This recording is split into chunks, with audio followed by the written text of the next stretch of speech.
for is a racist, is a fascist. Like I said, he followed the blueprint of the German people at that time, because just like Hitler arrested judges, Trump did the same thing. He went against the law. And nobody is really stopping him, not even the courts. Not really. So, I mean, how can people not be afraid of somebody tearing down your Constitution and at least give you some semblance of rights?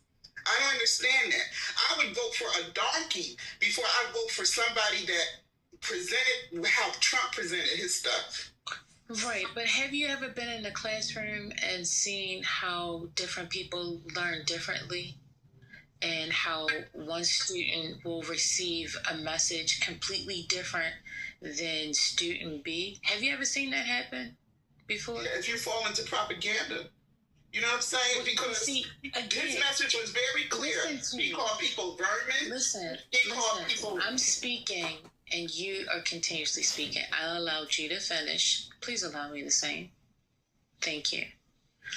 I'm just saying that all of what you're saying, I'm not disagreeing with.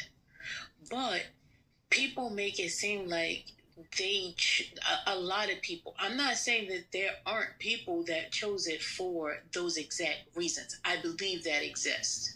But I'm also saying that there's a population out there that exists that really bought into it and did not pay attention to those blinking, flashing red signs. But people who can see, those that can hear, right, and have the discernment, they're like, why can't you see it? Because some people just don't have it in them to see it.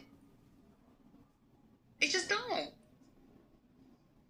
But they can hear the lies, and they perceive that. Like, for example, like DEI and CRT, like the lies that have been told about that. They even told the truth. It's like, for whatever reason, they want to believe the lie. And that just doesn't make any sense, because they can absorb one side, but they can't absorb it the other way. Like, it just doesn't make sense. But you just said that for them, they didn't think that they needed it anyway. So why you gotta have it? I don't agree with it. That's their mindset. Again, you're seeing it from how you perceive things, whereas they perceive something completely different. They don't even think it should have existed from the very beginning. That's what they will argue. I'm just telling you. I understand what you're saying, because I was around a lot of MAGA people. Even though I'm not MAGA, I had to leave a church, okay, because it was multicultural and it was evangelical.